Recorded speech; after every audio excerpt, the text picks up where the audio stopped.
Tech in Entertainment. Tech in Entertainment. This one is going to be moderated by one member of the AB 2020 family. Let's welcome Heather Mavunga, editor with AB 2020. Heather. Okay, let's talk tech in entertainment. Heather, over to you. Thank you. Hi everyone, I hope you're doing well today. Yeah? Can I get some energy? Yeah? Great. So we've got a really great panel today. Thank you all so much for making it. And I'll just, ask our panelists to introduce themselves. You're all, forces of nature in your respective fields, but I won't do the introductions. I'll let you guys do it yourself. So Jemila, would you like to start? So my name is Jemila Abdulai, and I'm the founding editor and creative director of Circumspect.com. Circumspect is a digital platform that I started as a blog in 2007. We just turned 11 years. And we focus on providing digital content focused on Ghana and Africa across various topics. And our overall aim is to inform, to spur meaningful interactions, and then to inspire creative action. And as part of that mission, what we do is we organize events to enable primarily young Ghanaians, entrepreneurs, freelancers, to connect with each other. We encourage people to share their unconventional ideas, and we like to feature entrepreneurs that are doing, going through that entrepreneur journey. And then more recently, over the past 3 years, we've been working on digital skills trainings because we feel like a big issue for many entrepreneurs today, as was mentioned on the previous panel, is marketing and getting news about your product or service out there. And with social media entering the fray, a lot of people have the opportunity to do that, but the problem is they don't know how to do it. So we offer trainings on social media and also crafting your digital storytelling elements. And those are the main services that we offer so far. Thank you. Thank you so much, Jamila. Sway, over to you. My name is Sway, also known as Sway Dasafo. I'm an artist, general music business person, and producer. Right now, backstory-wise, I'm born and raised in London, UK, but I'm of Ghanaian descent. Throughout my whole career since 2006, when I released my first album, I've always come back to Ghana and collaborated with Ghanaian artists and produced for Ghanaian artists. I hold Ghana very closely to my heart. And now, I've done some executive production. I've signed different people.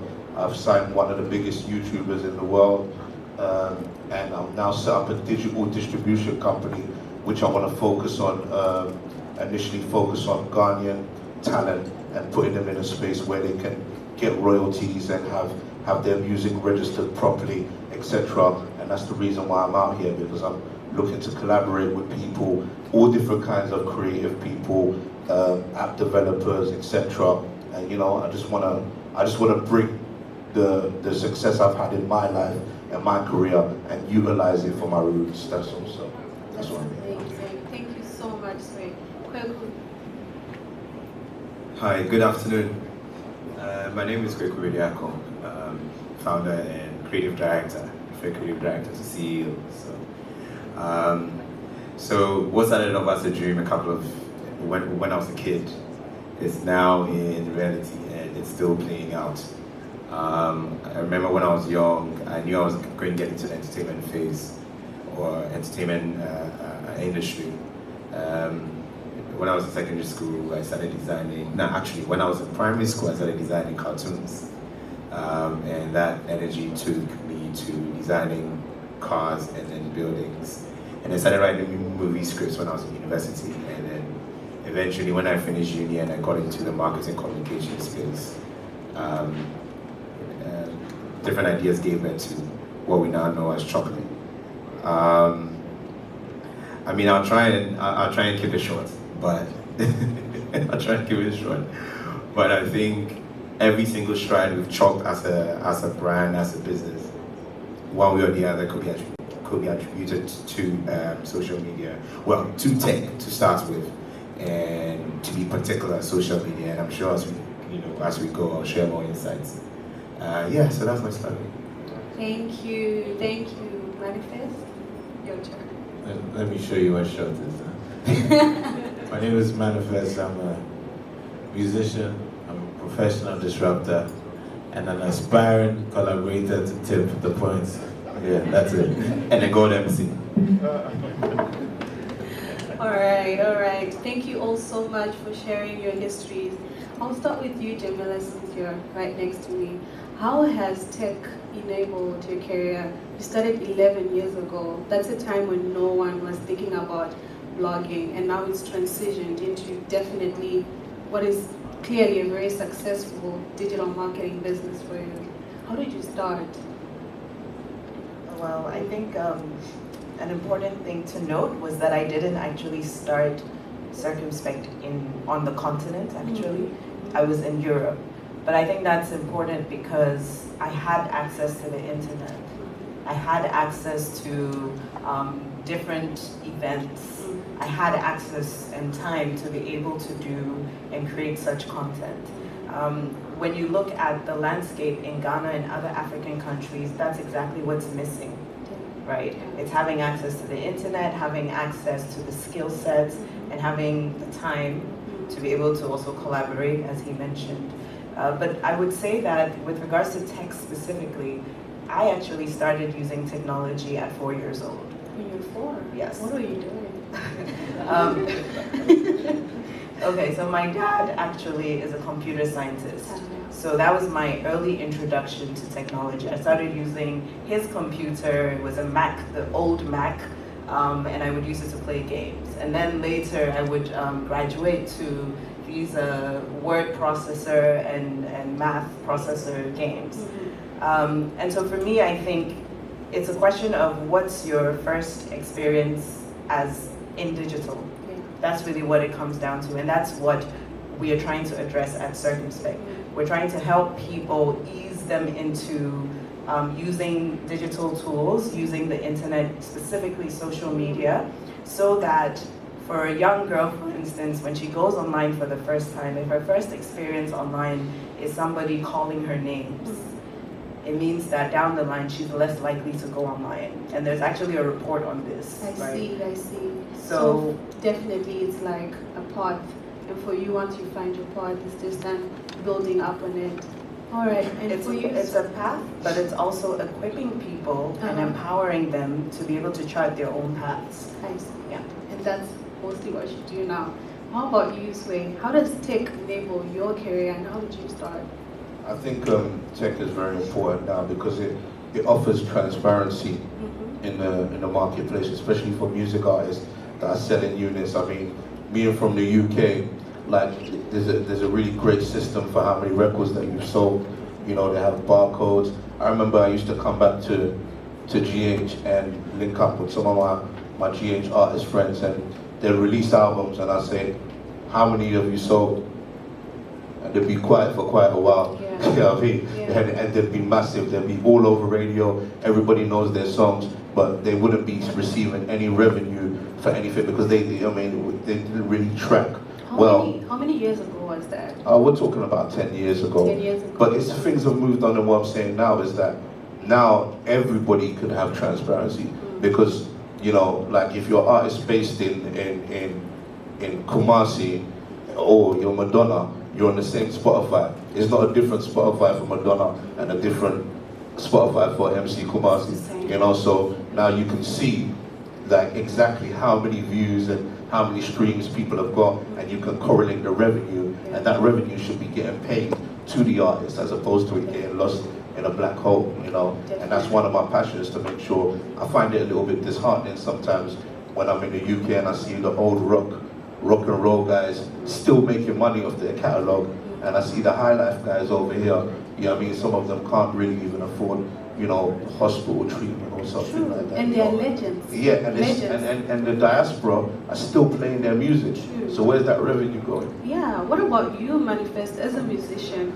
What do you feel about what, you know, as a musician, how do you feel about what Sway just said in digital distribution now? You know, I think he mentioned transparency. I think on top of it all is being able to get targeting, targeting both in marketing and being able to understand what your audience is to be able to monetize your ads. Now, when I go on Spotify, YouTube, I know which top cities I'm getting streams from. I know where the fans are. I know where I could have conversations with show promoters. Yeah. So that's how to monetize. Otherwise, you're popular and you're not being able to monetize. Now, targeted, if I release an album, I release a single, and I know that, well, because of technology, I know that I can target fans of Sarkodie who also like Manifest music, and so I can go to Instagram or Facebook, it's true, or Facebook and use that and target. And those are very important because for me, I think having 10 million people who know you, but only 1% of them being willing to patronize is not as powerful as having 1 million people and half of those being wanting to patronize. So being able to target to monetize is very important for me. Thank you.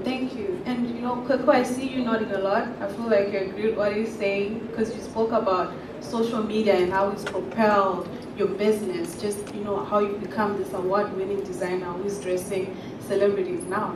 So how did you move from start to this point now? Did social media play a big part in that? No, I mean, it's without saying. I mean, there are different factors that have, contributed in us getting to this pedigree and even still going to propel us to far greater heights and, aid us in whatever the vision and wherever the vision is. I mean, I can't stop but to acknowledge. I mean, if social media was an individual here, I would have probably be pushing him or her right now. I mean, okay, let's go back to I think 4 years ago when, was it 4 years ago?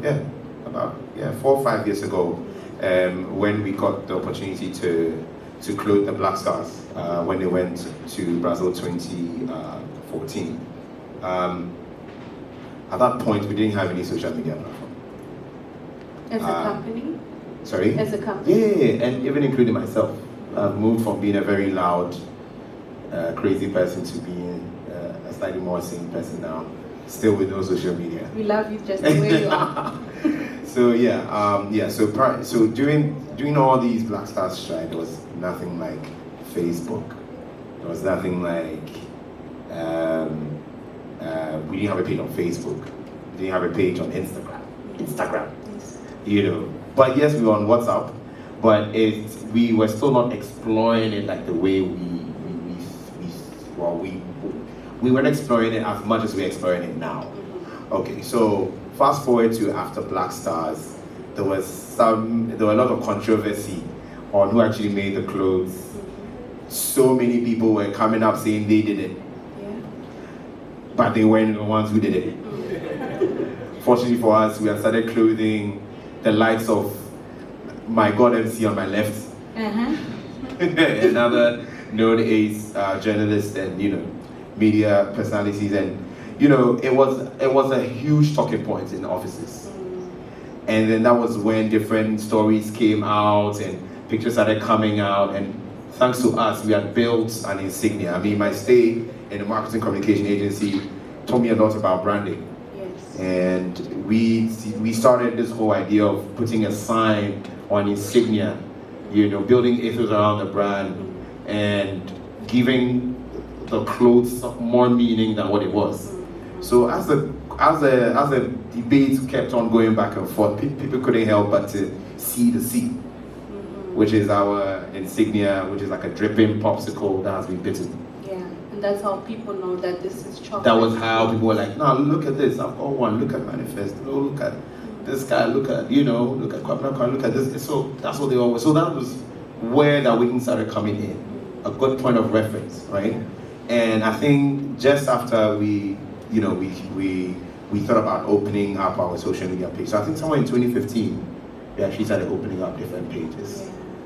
Now, what did that do for us? The effect was felt so much that we had a crew that came from CNN to come and shoot us.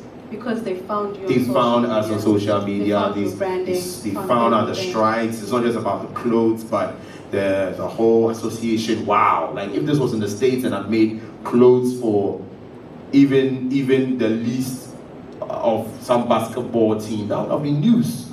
You know, so that was one way they found us, and it goes on and on and on. I mean, we don't have that much time, but every single time there's a strike, social media comes in. You know, right after I think CNN was Vogue similar. Right after Vogue was, and in fact, right after CNN, that opened up doors to, you know, we're now in 9 African countries now, and you know we're making serious waves in the Europe and the US, and from next year we're going to really go hard on that. That's amazing. Yeah, so social media, I can't stop but just to acknowledge, you know, social media wherever you are, because I mean it goes on, and that's just even for just social media. You know, you get to payment platforms, and I don't know whether I can go all over. I can go through all my lists, but go to payments, ease with payments. No, you know, just so that we are on that payment. So you use social media for branding, to market your business, and sometimes sales. And sales, exactly. So what kind of digital tools do you use as well? And Jemila, you know, this is exactly what we're talking about, digital skills training. When you teach creatives as well, you also teach them ways of making money and collecting their money. You find that this works for you? No, most definitely. I mean, it's without saying that one key thing we started doing after we opened up our social media platform was to open up the business also. So we've got different key areas in the business handled by different people. Because I noticed that, you know, I mean, after CNN, we had close to 5,000 clients. Charlie.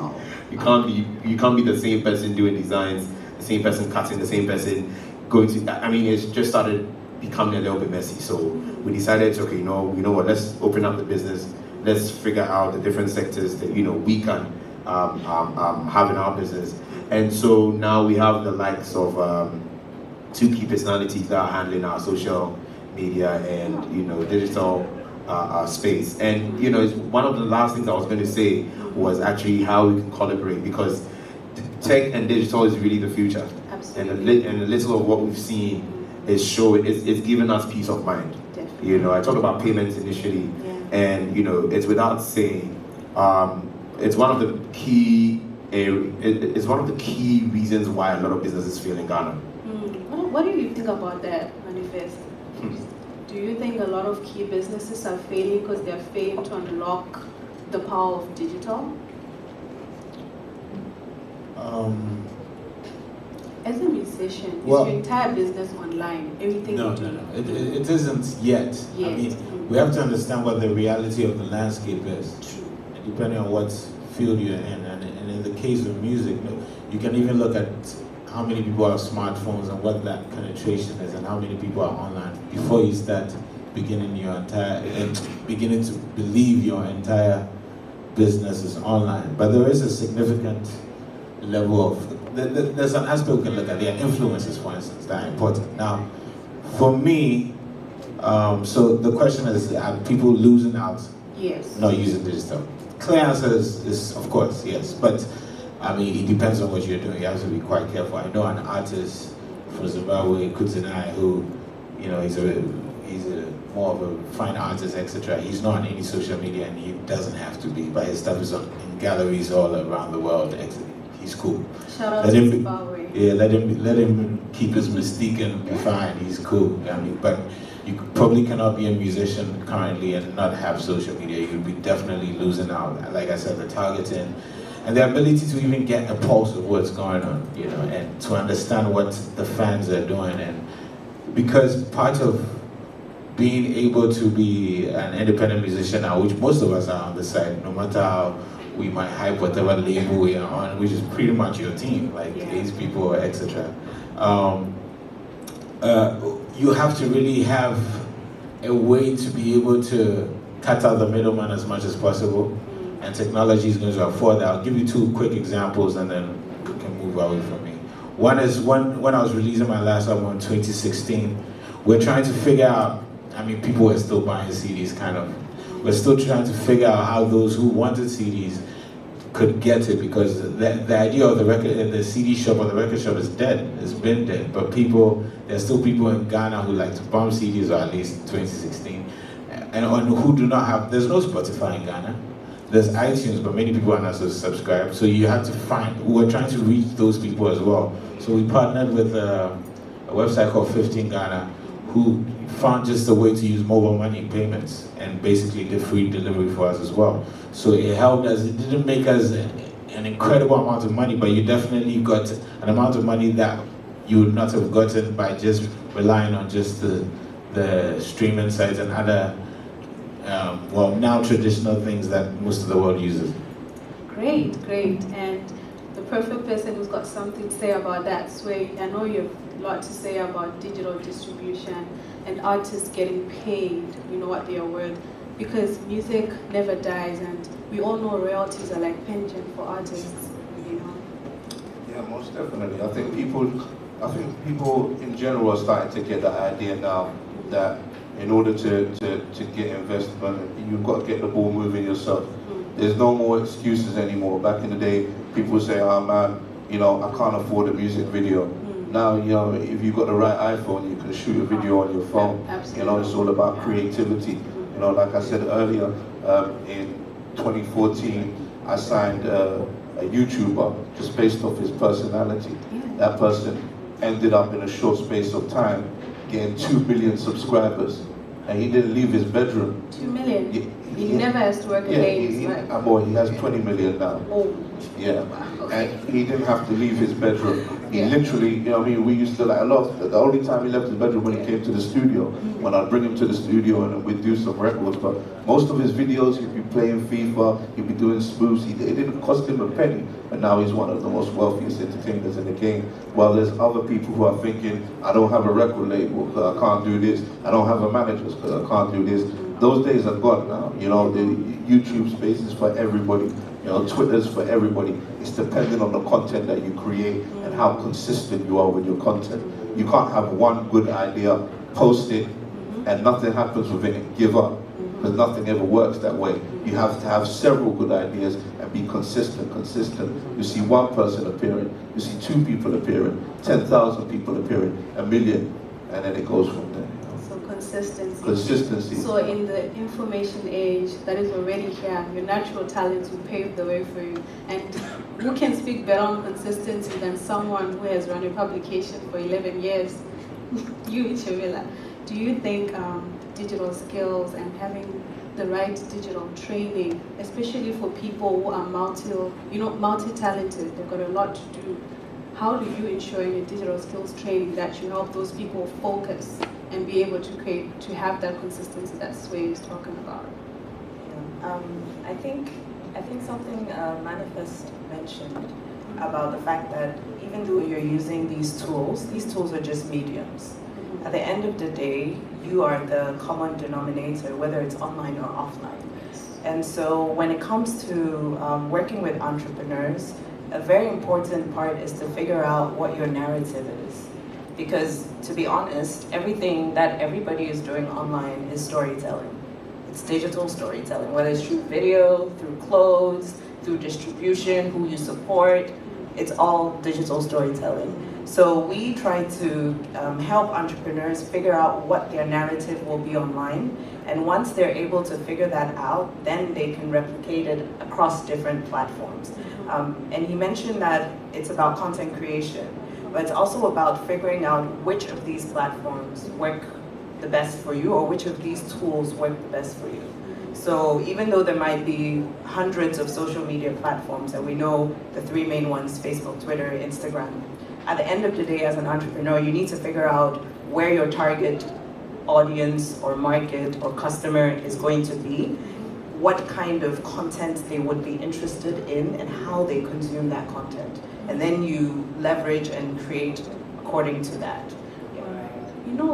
There are some entrepreneurs, digital entrepreneurs, they're creating the content, they're doing the work, they are putting in the consistency, but that magic word, exposure, will pay you for exposure. You're doing it for exposure, what kind of advice do you have for entrepreneurs when it comes to exposure? How do you get the money's worth for the talent that you have? I think it's misguided, honestly. Because I think we have a system right now where a lot of people are focusing on followers and likes. And so people go online, you ask, okay, so I'll have people sign up to my courses and I'll ask them, what are your top questions?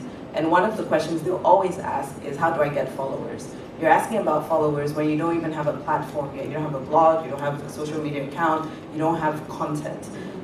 So there needs to be a shift from focusing on exposure to actually focusing on engagement, or in layman's terms, it's community building, right? Manifest can put out a song today and not really do too much PR, but it's going to fly because he has a community of fans who understand, like his music and like his brand. He's done the work. Exactly. And so it's building communities and building trust. And I think Senor mentioned this as well about going to market. Instead of just going to developing an app, for example, if you focus on building your community, number one, you will get to understand what their needs are, which feeds into your enterprise and the kind of products and services you eventually bring out, so that once you do bring that out, there's a ready waiting market. So social media really allows you to be able to, I like to use it for experimenting, honestly. It's a lot of experimentation, it's a lot of having that conversation in a very fluid way versus doing like focus groups, and paying attention to trends. Pay attention to the trends and to the questions.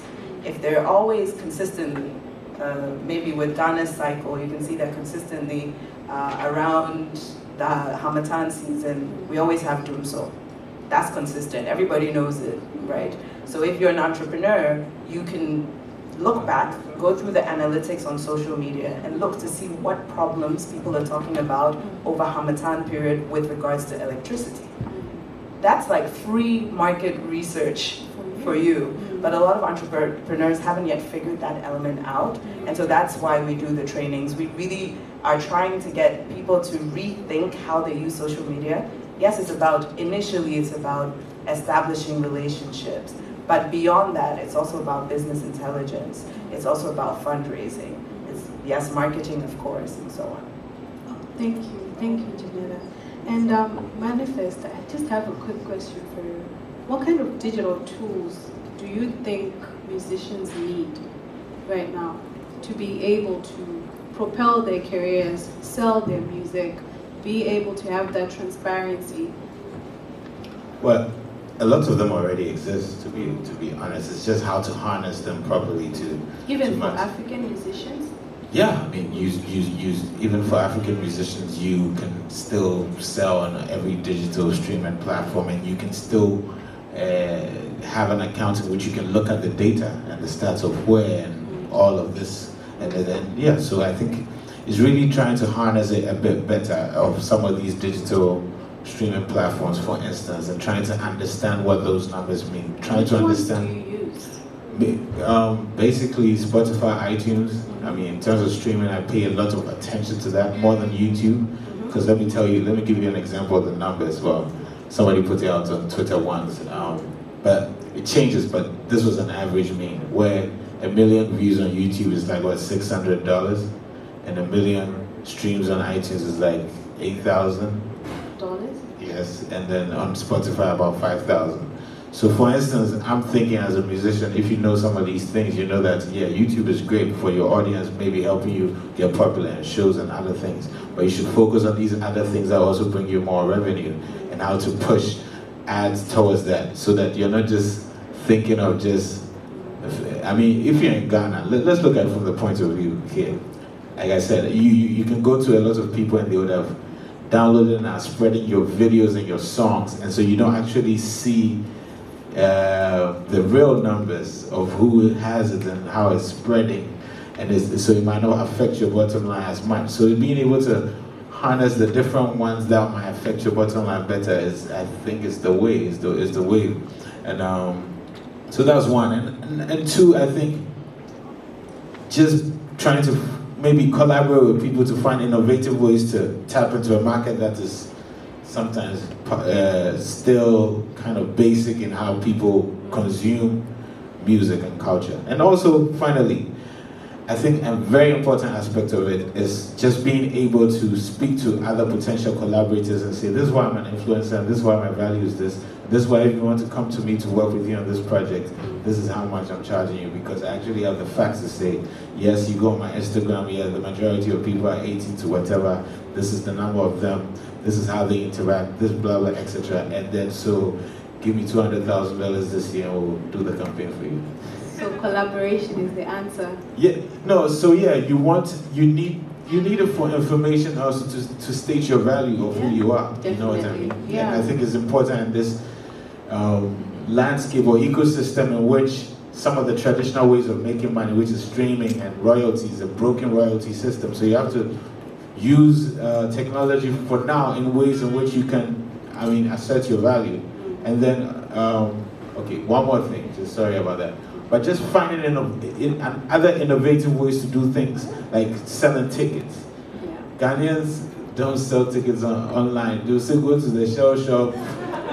You know, which one? Bachuna Total. So like I'm having a concert December 23rd, right? Bukam Arena. We started selling tickets online using an innovative one called Aya Tickets. We partner with them. What's the web address? gmtlive.com. All right, everybody heard that, People right? are using mobile money to buy it, and they are posting it, and it's showing others that it's possible. But so sometimes you have to take a leap of faith, try something innovative that doesn't already exist with technology, and see how it pans out. So I'll tell you next year at this conference how many tickets we sold online. I can't wait for you to be back next year. How about you, Kwaku? What kind of tools do you use, besides social media, just like you said, to propel yourselves? How has that made a difference to your business? So, well, I think I started off by saying payments, for example. Yeah. It's a headache trying to pick up cash in Ghana. And, it's without saying that, we've been working with some of the banks using their, scan and pay options, which is very innovative, I think. The use of mobile money. From 2016, February, prior to that, I thought mobile money was Buko Marina. That's all it was. It wasn't aspirational, I thought so. Yeah. And all of a sudden we start having a number out there, and like 80% of the payments are now coming through mobile money. Which cuts out the long talk of, I didn't come with cash, I'll get a driver to send it to you, which is actually happening. It's not like it's happened like 10 years ago in Ghana. It's still happening today. Also, I used to use a Yam for a long time because I've never been a tech person, me personally. Back then, I bought a Wacom tablet. I wasn't really enjoying it because I wanted to feel the pen or the pencil to sheets, and So I think a couple of months ago, I bought this Samsung Note 9, and it's just been amazing. I've used this for almost all the new photo fashion weeks that we did. Sometimes you try using so many words trying to explain to a client that, Charlie, this is what you want to do for the client, and they don't get it. And sometimes we forget that because we are creative and they are not. Yeah. So thanks to this, we're able to sketch something on it, take a screenshot of it, or just quickly send it. Oh, this is what I'm talking about. Oh, this is what I meant by beg and Then they understand. And then they understand. So the future is you still have to make room, even for those who are not. And Sway, what do you think the future is when it comes to tech and entertainment? Where do you think we're going? We know robots are coming, Miss Sophia and all her friends. But what do you think? What do we need as creatives? I think people need to be careful. We do. I think people need to be careful because right now, we're living in a society where everything's being done for us. If you, I'm obviously pro-tech. That's the reason why I'm here. Absolutely. But you have to be human as well.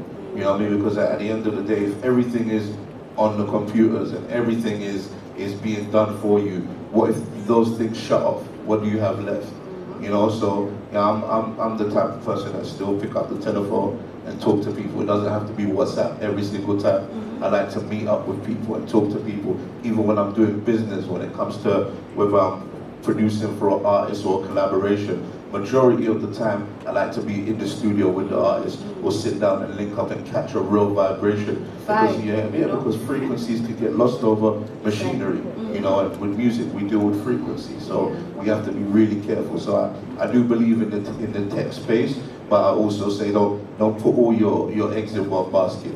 You know, be out there. Like, even in terms of being a new artist, just because you're popular on Twitter, it doesn't mean that you're going to be able to sell out a show. You got to be out there with the people, your fans. Like, dude, you know, go to universities, tour universities, go to colleges, go to schools, like connect with people on a real level. So don't get too lost in technology. Thank you, Sway. That's a very, very powerful message. Jemila, I know I see you nodding. So how do we keep humanity in tech? As creatives, I feel like we are the voice of God, because we look around, we see, and we get inspiration. We get inspiration. So we might just be the one thing standing between the robots and everybody else. How do you think we can keep that humanity? So this is unpopular opinion, but I Feel free to save space, right, everyone? I do recommend taking social media breaks or just technology breaks, because I think we don't have the statistics for countries like Ghana or even the West African sub-region, but if you look at the literature coming from the West, our brains are being rewired, essentially. The way we are consuming information is changing. Our attention span today is less than that of a goldfish. A goldfish's attention span is 9 seconds and a human's is 8, right? And so it's changing the way we consume information. It's changing our tolerance for example, reading or for watching long feature films, like we're impatient. And in order to balance that out, I do recommend taking social media breaks or just technology breaks. Now, while we're doing these technology breaks, some people are like, oh, but I have all these mentions and I have to respond and I have to put this out and market and so on. But the reality is inspiration is everywhere, including offline. So it's really important to make that online-offline connection.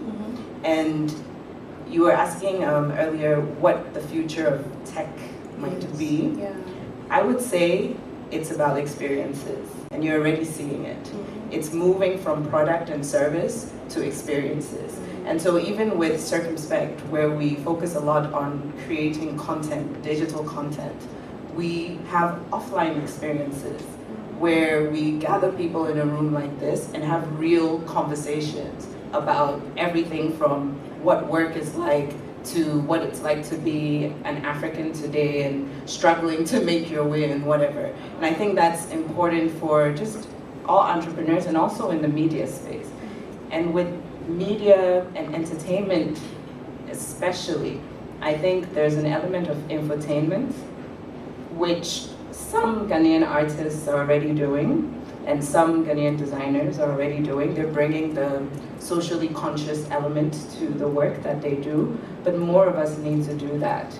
Because if we are not doing that, what ends up happening is there's a growing disconnect, which is why now we say Ghana celebrities, and people feel like Ghana celebrities are here and Ghanaians are there. And it's because they can no longer relate, or they think they can no longer relate, because many of these personalities are not actually talking about issues in the ecosystem or in the country that they are actually living in, you know. So I think that's another important thing, and that's like how to humanize even as you are using these tools or find ourselves on these platforms. Thank you. I've got a little input, and mine is in the form of a question. I really like what Sway said about we being careful. My question is, you know, we in the social media space a lot, like, you know, quite recently we've been really pushing on our social media platforms. Now, how do we protect ourselves? Because one of the biggest problems we are facing also with too much social media is also making a lot of so-called designers lazy. Okay, because 80 to 90% of designers are all trying to either copy or do something like you, And funny enough, they think that means support. You know, they do a tacky form of what you do and they tag you. I don't know what that means. It's not a compliment. Yeah, that is not a compliment. So how can we also protect ourselves as much as we are trying to tell our own stories on our social media platforms and wherever? How are we also protecting ourselves, you know, if the law would? That's a great question. Absolutely, yeah. I think there needs to be a distinction made between your stories and your trade secrets. That's really what it comes down to. So if you are sharing designs from like 3 or 4 seasons ago, that's fine. Unless, of course, there's something in that collection that you want to do again. So you give a snippet. Social media is about snippets. Unfortunately, it's not always the case. Okay. You know, like it's one of the biggest, you know, one of the key things I'm now getting to understand is which platforms to be on and what I'm not supposed to be on. You know, this year we did Paris Fashion Week, and Charlie, I'm thinking, probably that's not for me. I should probably be on PT Umo, for example, right? But PT Umo is it's more like what I do, just bespoke. And, you know, unlike fashion weeks where people line up in their juicy clothes and take pictures, you know, and unfortunately that is, you know, you were talking about trend. We are setting trends, creating trends. We are being innovative. Charlie, I'm jogging, I'm sketching in my head. I'm bathing, I'm sketching in my head. Only for me to bring these whole things out for someone to, and you know, don't get me wrong. It's not every single thing we do that people can copy. But I'm just saying that you can't help it but to meet people in town replicating in a tacky form what you have. And it gets, personally, I get annoyed. If the client's pissed off, not really. He knows it's a chocolate, not really. But I get pissed. You know, it takes the art out of me. You know, I don't even get what I'm saying. So it's not just about showing snipers. Yeah, teasers. We do teasers. So we need to protect the art. How We do need to we protect the art. Are there any digital, you know, I don't know, ideas? I didn't want to say app because the guy prior to us was talking about everyone is coming out with that app. Yeah. But is there any other framework, digital framework, you know, tech framework we can do to protect, you know, some of our images for it just going out, you know? I quite remember back then there were some stock photos. Back then, you know, I used to be, you know, part of our art space, and we could just go on the net, pick any picture, use it for our campaign, right? And it got to a point you had to buy them. I don't know, like, is there any way in which we can, you know? I think you need to move away from, I mean, social media has its space, yes. But the reality is that you do not own it.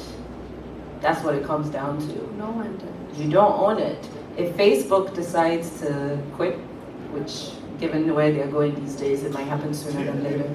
But if they do decide to quit, that's all the content that you've lost. And when you post on Facebook, you have the option of downloading your content, but you only download what you put up. You don't download all the comments and all the likes that came as a result of putting it up. And so what gradually a lot of Ghanaian entrepreneurs and business people need to start doing is moving to native platforms, which I guess is where the question of how are we creating our own tech comes in. Jemila, when you say native, what are you So, native platforms, for instance, if you have a blog or a website, that's a native platform because you have more control over the kind of content that goes on and goes off.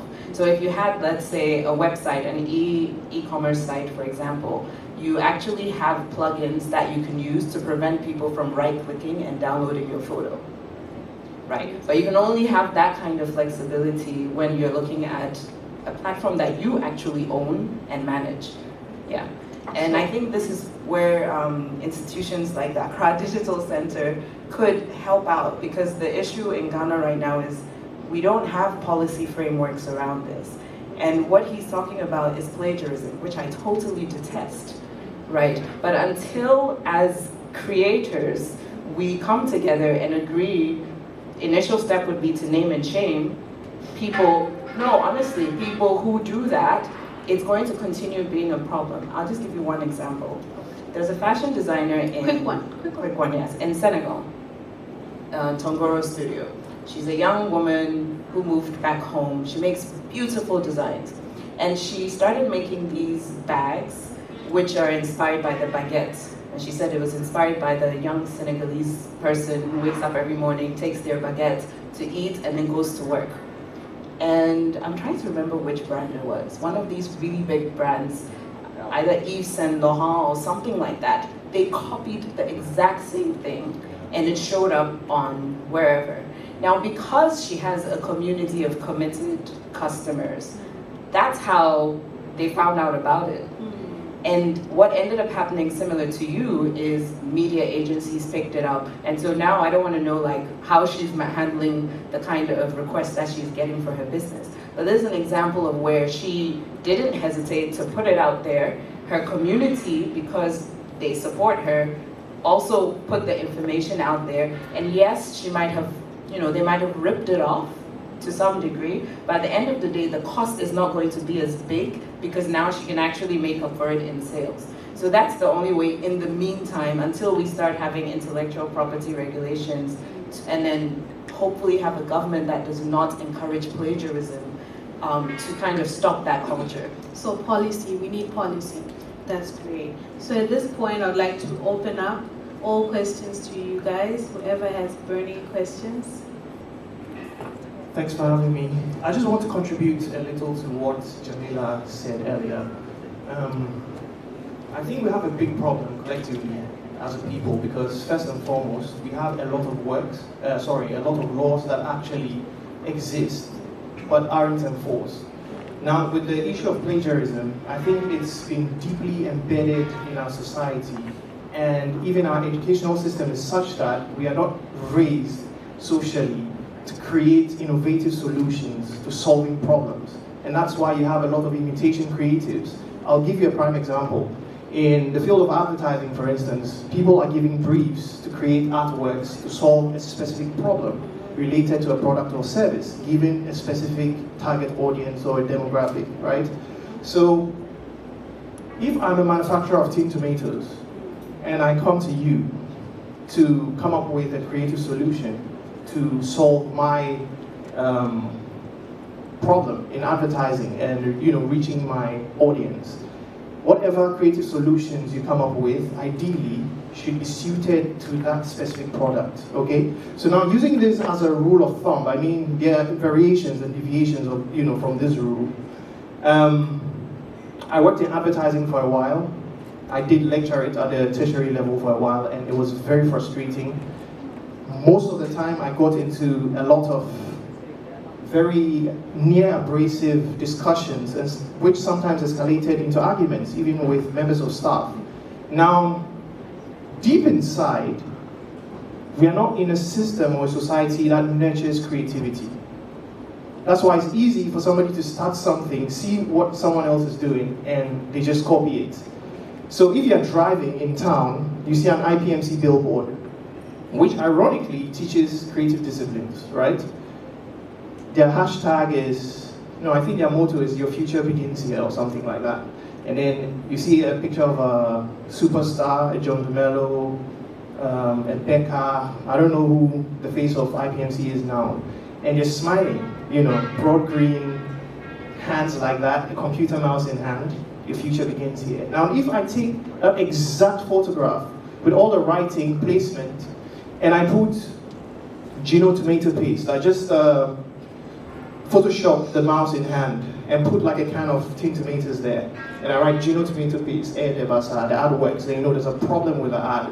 Now, if you use this system of auditing across board in all creative deliverables, you find that we do have a problem. You understand? Now, it's of importance to note that Ghana adopted the Berne Convention of '95, which basically reflects all intellectual property laws as applied in Europe. So if somebody plagiarizes chocolate designs and he's copyrighted it, you see, we are discussing tech, okay, the virtual world. But I keep telling people that the fact that a lot of things are electronic, really fast and virtual, doesn't change the variables that existed prior to tech being, the mainstay. It's like music. It's like music. When I work with artists all the time, I tell them that, look, work digitally, and being alive at this point in our history is a gift and a curse. It's great, but it doesn't change the fact that all art, and especially music, have always had a global art audience, even before the internet. So the fact that you're sitting in your room, when I came in, Sue was making a very solid point, you know, and I agree with it 100%. Jemila did mention that you need social media breaks. You know, I haven't tweeted in probably like 2 months because there was a time it was driving me crazy. You know, this immediacy is, in a sense, not totally human. We are meant to process information in batches, one at a time, or in bulk, and then you disconnect. You know what I mean? So when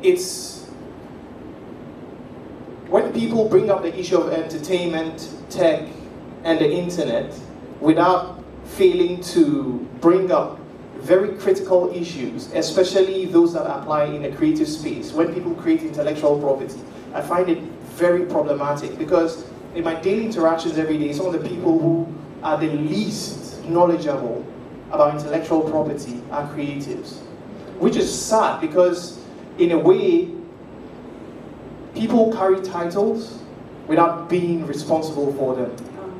You know what I mean? It's nearly silly to meet a medical doctor who doesn't know how to use his stethoscope. But it's perfectly fine to meet a professional creative who knows nothing about something that is really critical within the fields, you know, they operate in.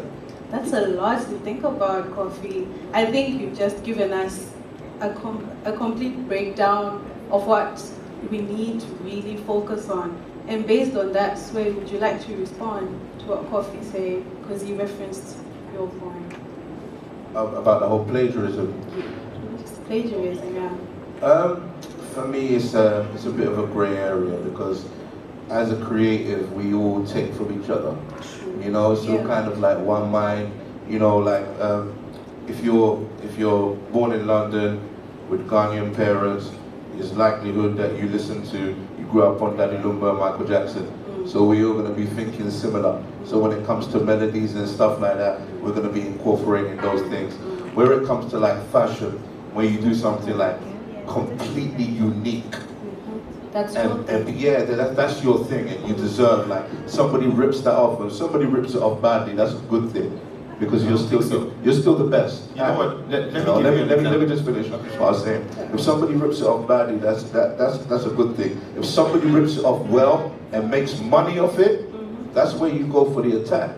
You know, and there's a lot of laws around the world that allow you to go for that. Even look, like, you know, I'm not going to name any names, but there's some really massive artists where some artists have passed away and their families have come back and said, yo, you plagiarized this song. But because the other artist is also big, they're able to have a case. But going after the small fries, man, just leave them to do what they're doing. They're just learning, you know. Most of us as artists, we started rapping other people's songs before we were able to write our own songs. You know, so in the creative space, I don't see why it should be any different. It's when the big people start taking the piss, then you should go for the drug. You know? So that's my opinion anyway. The deeper the pockets, so sorry, I have to cut in. You know, it's interesting you say that. Now, before I start addressing what you said, you see, if chocolate was global, if we were an LV. Chocolate is global. No, trust me, LV status. Alright, okay. I mean, listen, Michael Kors just bought this actually for $2 billion. Yes, yeah. Yeah. Okay, so we are not nowhere close there. Right. So when people are duplicating you without referencing you, that is plagiarism. Now you talked about artists. Too many times where you pick someone and you reference. Do you get it? There's even a line, and it's not because if I'm to remember, and the first thing that comes to mind, I think it's because the manifest is here. There's a track, I think there was some track that Sarkodie said, and he said, manifest, can you give me something to it literally referenced manifest, M dot.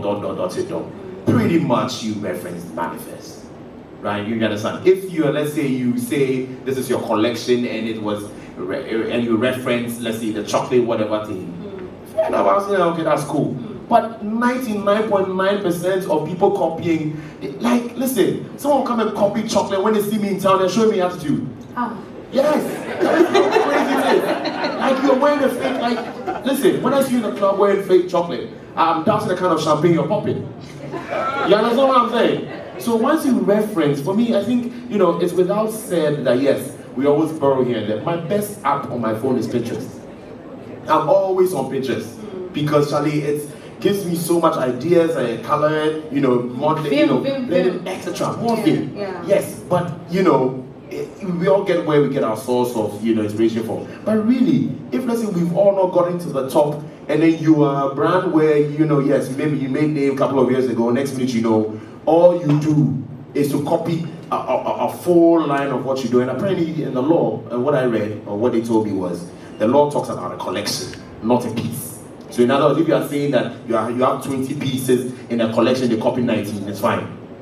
Does that make sense? So we need to review that. The audience is bursting to ask questions. Mr. Nyambo, I think you were next. Yeah, so my question goes to Manifest and Sui. A huge part of music has to do with radio, because radio is where a lot of us get introduced to your music. When we hear on radio, we want to go and listen more on Spotify, iTunes, wherever we want to listen on.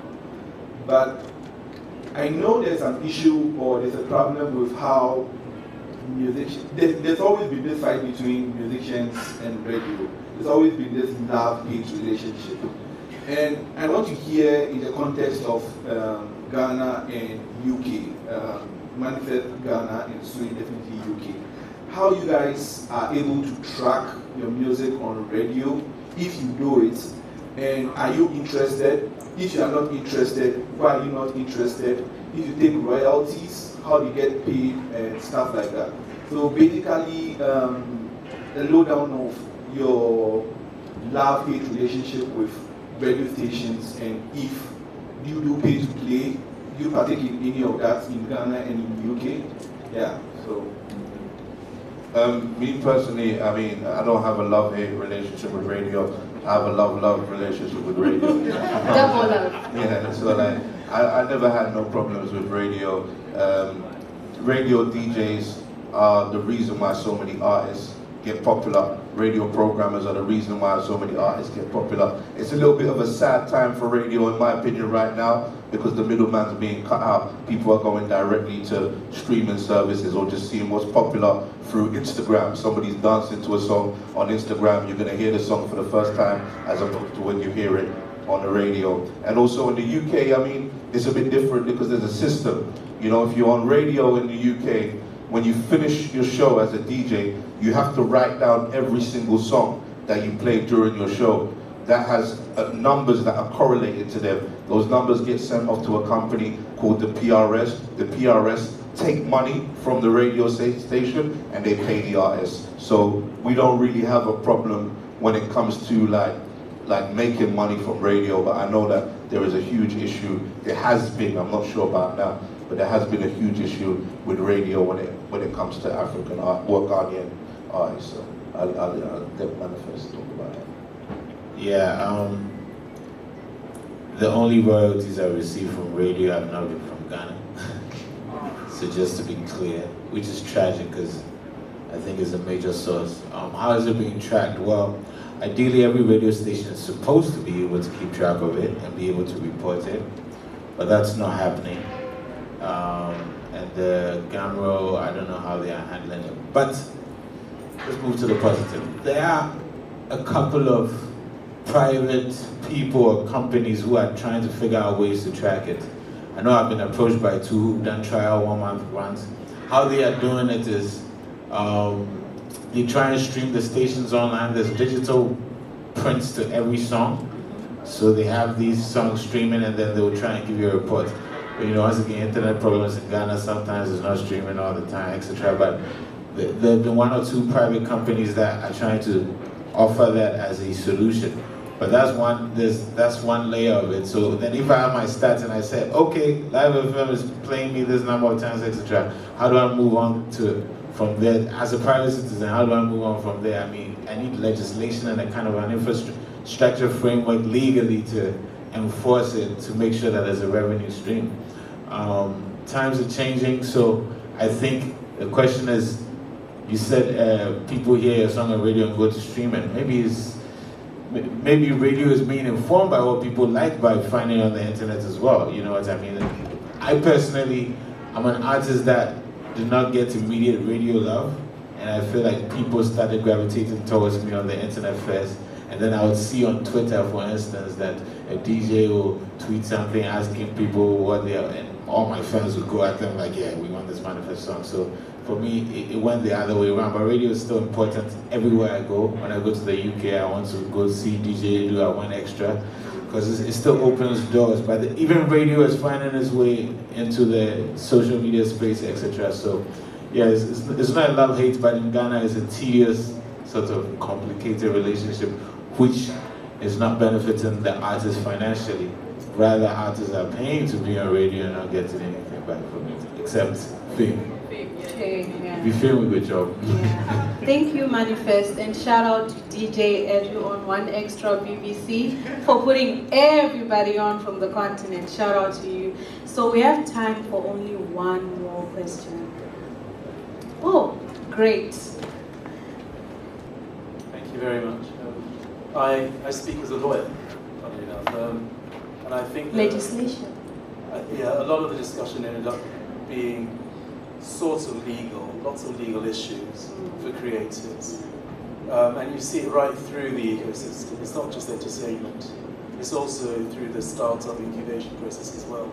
There's all sorts of legal issues, and I think the legal community needs to do more, and lawyers can lead on things like human rights campaigns or commercial issues or whatever, but I think to some extent we're not paying enough attention to this space.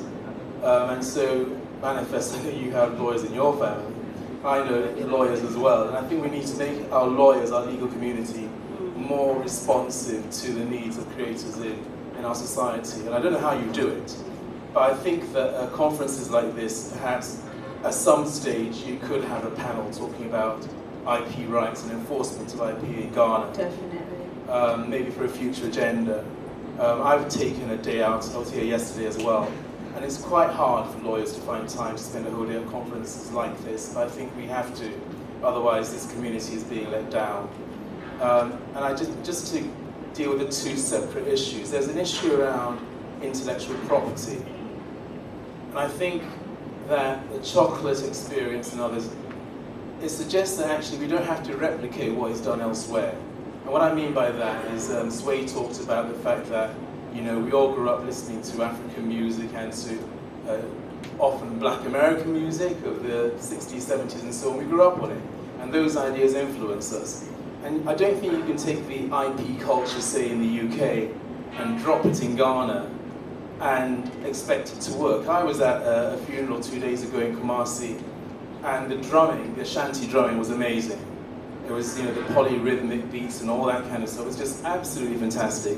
But it's music of a common heritage. And so when you start dealing with intellectual property in the same way as they do in Western societies, then you expect to bring it here and expect it to work. It just won't work. So we need to create an entirely indigenous framework for intellectual property enforcement and rights in order to protect people like chocolate. I do think that there is something about people copying you, and it is a form of flattery in a way. I know it really pisses you off, but it's a form of flattery. They think that what you're doing is good, that's why they're copying you. They think that what you're doing makes money, and so they want to make money too. But it's how you actually control that. And I think the other side of the coin, the other issue that came up was about royalties as well.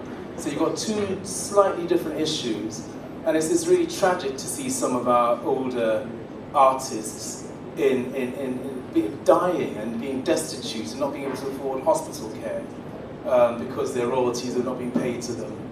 And so there's a whole debate here. I mean, this is not a question or an answer. It's more a kind of an apology from the legal community. I think we could do more, and I want to be part of that. Thank you. Thank you for bringing news from Hollywood. All right, so I guess we do have one last... We don't? I tried. All right. Thank you so much, everyone, for being with us today. And thank you so much to our panelists. And for the sake of social media, please go and follow Chocolate Clothes GH on Instagram for Kwaku, Bediako, Dasafo on Instagram, Manifestive on Twitter, and of course, please visit the native platform, circumspect.com for Jemila. Thank you so much for making the time. Thank you, Heather, for moderating that discussion. Thanks again to all of our guests.